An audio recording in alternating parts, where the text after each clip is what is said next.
प्रधानमंत्री नरेंद्र मोदी की तीसरी पारी यानी 2024 में प्रधानमंत्री नरेंद्र मोदी फिर कमान संभालते हैं तो बहुत खास होने वाली है, बहुत ज्यादा अहम होने वाली है और इससे भारत का पूरा परिदृश्य बदल जाएगा।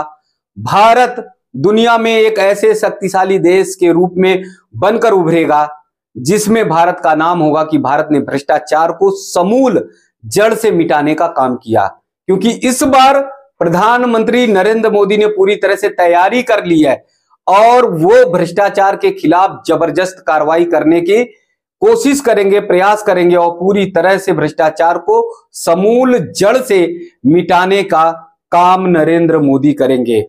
2014 में प्रधानमंत्री नरेंद्र मोदी ने कमान संभाली, पहले 5 साल में डेवलपमेंट रहा, फिर 2019 में दोबारा सरकार जब नरेंद्र मोदी की बनी तो उसके बाद भ्रष्टाचारियों के खिलाफ उन्होंने कार्रवाई करनी शुरू कर दी और इतनी जबरदस्त कार्रवाई हुई, इतनी जबरदस्त कार्रवाई हुई कि देश के जो राजनीतिक दल हैं जो भ्रष्टाचार में लिप्त रहते थे, भ्रष्टाचार में पूरी तरह से डूबे रहते थे, वो पूरी तरह से तिलमिला गए, वो पूरी तरह से परेशान हो गए कि अब कैसे देश में स्थापित हो सकते हैं, कैसे लूट घसोट कर सकते हैं, कैसे भ्रष्टाचार में डूबकर देश को खोखला कर सकते हैं। वो सारे के सारे दल परेशान हो गए। हालांकि लगातार कार्रवाई अभी भी जारी है, लेकिन अगर तीसरी बार 2024 में कमान फिर आई मोदी के हाथ में तो फिर भ्रष्टाचारियों की पूरी तरह से कमर टूट जाएगी, भ्रष्टाचारियों की पूरी तरह से जड़ खोद दी जाएगी, भ्रष्टाचारियों का इस देश से पूरी तरह से समूल नाश कर दिया जाएगा। जिस तरह से योगी बाबा का उत्तर प्रदेश में बुलडोजर गरजता है, जिस तरह से योगी बाबा के बुलडोजर से प्रदेश के बड़े से बड़े दिग्गज अपराधी भी, बड़े से बड़े गुंडे मवालियां कांपते हैं, थर थर कांपते हैं, जो अकूत संपत्ति इकट्ठी कर रखे हैं वो भी योगी बाबा के बुलडोजर से थर थर कांपते हैं कि कहीं योगी बाबा का बुलडोजर ना चल जाए। उसी तरह से 2024 में साफ तौर पर समझ लीजिए कि मोदी जी के भ्रष्टाचारी जो कार्रवाई होगी उससे थर थर कांपेंगे भ्रष्टाचारी। एकदम जो अपराधी होंगे, जो अकूत संपत्ति को इकट्ठा करेंगे, जो चाहेंगे कि मनमाने तरीके से भारत को लूटा जाए, भारत को खोखला बनाया जाए, उन सब के मंसूबे पर पानी फिरेगा और वो पूरी तरह से समूल तरीके से समाप्त होंगे। क्योंकि जिस प्रकार से मोदी रैलियों में गरज रहे हैं, इस बार 2024 के चुनाव में, लोकसभा के चुनाव में हर जगह भ्रष्टाचार के खिलाफ खुलकर बोल रहे हैं, कह रहे हैं कि भ्रष्टाचार के खिलाफ जो उनकी कार्रवाई है वो और सख्त होने वाली है और कड़ी होने वाली है। तो इससे साफ तौर पर यह जाहिर है कि भ्रष्टाचारियों के खिलाफ कार्रवाई ऐसी होगी कि उनकी 7 पुश्तें याद रखेंगी। क्योंकि नवरात्र के समय में जिस तरह से प्रधानमंत्री मोदी ने रैलियों में बार बार ये कहा है कि भ्रष्टाचारियों का समूल जड़ से नाश करना है, भ्रष्टाचारियों को किसी भी तरह से छोड़ेंगे नहीं, तो इसका मतलब साफ हो जाता है कि 2024 का जो विजन है वो विजन भ्रष्टाचारियों के खिलाफ कार्रवाई का ही है। मोदी चुनावी रैलियों में आंकड़े बताते हुए नजर आ रहे हैं, भ्रष्टाचार के खिलाफ कैसे कार्रवाई हुई, 2014 से लेके अब तक भाजपा सरकार ने, एनडीए सरकार ने किस तरह से सख्त कदम उठाए, ईडी ने कैसे कार्रवाई की, उस सब के आंकड़े बताते हुए नजर आ रहे हैं। इससे ही पता चलता है कि भ्रष्टाचारियों के खिलाफ 2024 में भी कड़ी कार्रवाई होगी और इसीलिए विपक्ष पूरी तरह से परेशान है, क्योंकि विपक्ष पूरी तरह से भ्रष्टाचार में डूबा हुआ है। उसकी पहले से ही आदत रही है कांग्रेस सरकार से ही कि वो भ्रष्टाचार में लिप्त रहे, देश को खोखला बनाए, देश को कमजोर करे, देश को तोड़ने का काम करे। तो इसलिए विपक्ष परेशान है कि 2024 में तो उनका बचना मुश्किल है। अब रैलियों में प्रधानमंत्री मोदी कैसे बताते हैं आंकड़े, जरा आप देखिए।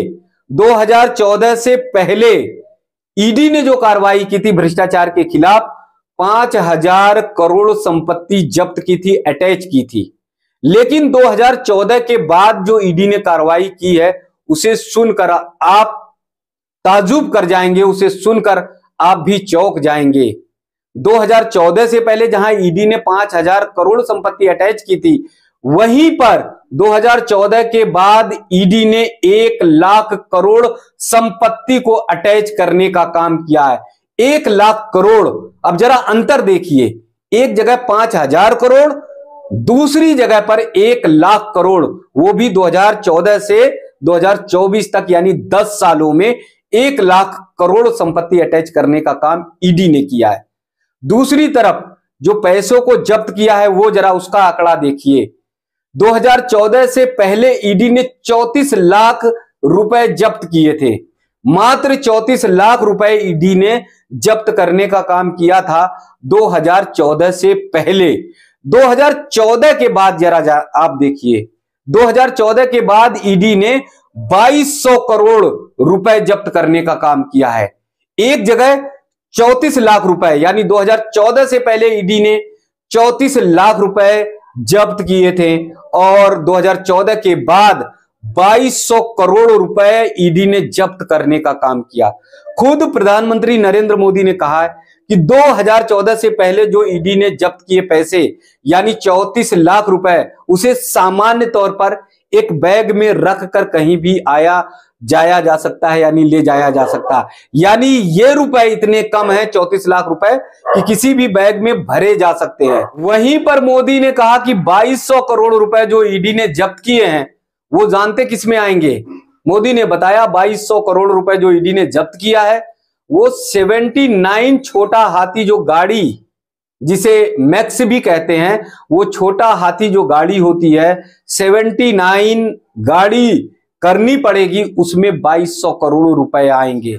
यानी उन्होंने बताया कि 2014 के बाद 2200 करोड़ रुपए ईडी ने जब्त किए हैं, जबकि उन्होंने बताया कि पिछली सरकार यानी 2014 से पहले की सरकार यानी कांग्रेस सरकार ने 34 लाख रुपए मात्र जब्त किए थे। तो ये पारदर्शिता है कि किस पारदर्शिता के साथ एनडीए ने यानी प्रधानमंत्री नरेंद्र मोदी की अगुवाई में सरकार ने काम किया, ईडी ने काम किया और कैसे भ्रष्टाचार को मिटाने के लिए बहुत बड़ी भूमिका निभाई।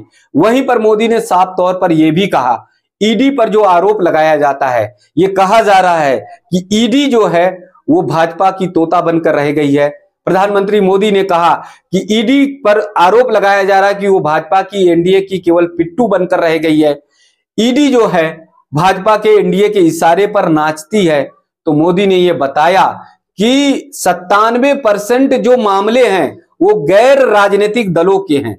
97% जो मामले हैं वो गैर राजनीतिक दलों के हैं, यानी उद्यमियों के हैं, उद्योगपतियों के हैं, जिन्होंने भ्रष्टाचार करके अकूत संपत्ति इकट्ठी की, एकत्र की, टैक्सेज में जिन्होंने चोरी की, जिन्होंने तमाम तरह की चोरियां की, उन सब के खिलाफ 97% ईडी ने कार्रवाई की है। मात्र 3% ही राजनीतिक दलों पर कार्रवाई की गई है। तो इससे यह भी नहीं कहा जा सकता है कि ईडी ने निष्पक्षता से काम नहीं किया। इससे यह भी नहीं कहा जा सकता है कि ईडी सिर्फ भाजपा की पिट्ठू बनकर काम कर रही। साफ तौर पर यह पता चलता है कि ईडी ने पूरी तरह से निष्पक्षता से काम किया है। इसीलिए 97% जो मामले हैं वो मामले गैर राजनीतिक दलों के हैं। अब जिस तरह से प्रधानमंत्री इस बार खुलकर बोल रहे हैं, उनके आभा मंडल को देखते बनता है जब भ्रष्टाचार के खिलाफ वो खुलकर बोलते हैं। जब भ्रष्टाचार के खिलाफ चुनावी रैलियों में मोदी गरजते हैं तब उनके चेहरे को देखते बनता है, चेहरे के भाव को देखते बनता है। जैसे मैंने पिछली वीडियो में कहा था कि चोर की दाढ़ी में तिनका होता है, ममता बनर्जी की दाढ़ी में हमेशा तिनका रहता है कि उनके मन में चोर रहता है। लेकिन मोदी एकदम सीना पीट कर, ठोक कर, ताल ठोक कर क्यों बोलते हैं? क्योंकि वो जानते हैं कि उनके दल में, उनकी पार्टी में या वो कितने साफ सुथरे हैं और किस तरह से वो देश की सेवा करना चाहते हैं, किस तरह से वो भारत को आगे ले जाना चाहते हैं। तो इसलिए मोदी इस समय एकदम जैसे दुर्गा के स्वरूप में, मोदी इस समय जो भ्रष्टाचार के खिलाफ बोल रहे हैं तो जैसे लग रहा है कि 9 देवियों का उनके अंदर शक्ति जो है व्याप्त हो गई है, उनके अंदर ताकत व्याप्त हो गई है और इसीलिए चुनावी रैली में मोदी जब भ्रष्टाचार के खिलाफ बोलते हैं तो पूरे दमखम के साथ बोलते हैं, ताल ठोक कर बोलते हैं, और वो कहते हैं कि भ्रष्टाचारियों के खिलाफ इस बार जमकर बहुत बड़ी कार्रवाई होगी। जैसा मैंने बताया कि जैसे योगी बाबा के बुलडोजर से लोग डरते हैं, थर थर कांपते हैं, अपराधी कांपते हैं, वैसे ही 2024 में मोदी के भ्रष्टाचार के खिलाफ छेड़े गए अभियान पर जो है लोग कांपेंगे, लोग घबराएंगे। यहां पर एक बात और गौर करने की है, जिस तरह से साफ तौर पर, जिस तरह से साफ गोई से मोदी पारदर्शिता से भ्रष्टाचार के खिलाफ आवाज उठा रहे हैं, उन्होंने अपने नेताओं को भी ताकीद कर दिया है, भाजपा के नेताओं को भी ताकीद कर दिया है। उन्होंने एनडीए के भी जो गठबंधन, जो घटक दल हैं, उन्हें भी सतर्क कर दिया है। भ्रष्टाचार के खिलाफ जो अभियान चला रहे हैं उसमें सभी को सतर्क करने का काम किया, केवल विपक्ष को नहीं, एनडीए के जो घटक दल हैं, जो दल हैं, उन सब के नेताओं को भी उन्होंने सतर्क रहने की चेतावनी दे दी है, सतर्क रहने को कह दिया है। उन्होंने साफ तौर पर यह बताया है कि अगर एनडीए गठबंधन का कोई भी नेता जनता की सेवा नहीं करता, पारदर्शिता से काम नहीं करता, जनता की सेवा में तत्पर नहीं रहता, जो नियम और कानूनों की धज्जियां उड़ाता है, जो किसी भी तरह से भ्रष्टाचार की तरफ अगर आंख उठाने की भी कोशिश करता है, एक कदम भी आगे बढ़ाने की कोशिश करता है, तो वो भी इस बार बचेगा नहीं। 2024 में इस बार यही होगा।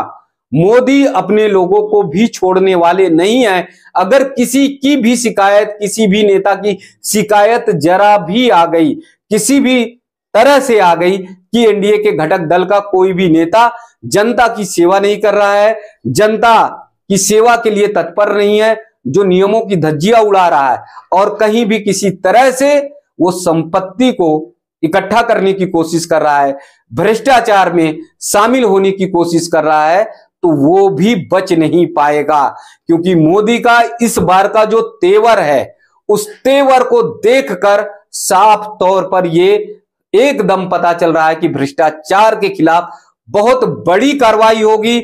समूल जड़ से भ्रष्टाचार को एकदम देश से मिटाने का काम किया जाएगा। और आप ये समझ लीजिए कि जब देश से भ्रष्टाचार खत्म होगा, समाप्त होगा, जब बहुत बड़ी कार्रवाई भ्रष्टाचारियों के खिलाफ होगी, देश के दिग्गज नेता खुद अपनी संपत्तियों को घोषित करेंगे, अपने भ्रष्टाचार के माध्यम से जो धन, अकूत संपत्ति जो इकट्ठा करेंगे, जो सरकार को सौंपने का काम करेंगे, सरकार को देने का काम करेंगे, तो भारत का नजरिया दुनिया में कैसा जाएगा ये आप सोच सकते हैं। पूरी दुनिया ये जानेगी, पूरी दुनिया ये समझ सकेगी कि भारत ही एकमात्र दुनिया में एक ऐसा देश है जो भ्रष्टाचार के खिलाफ इतनी बड़ी कार्रवाई कर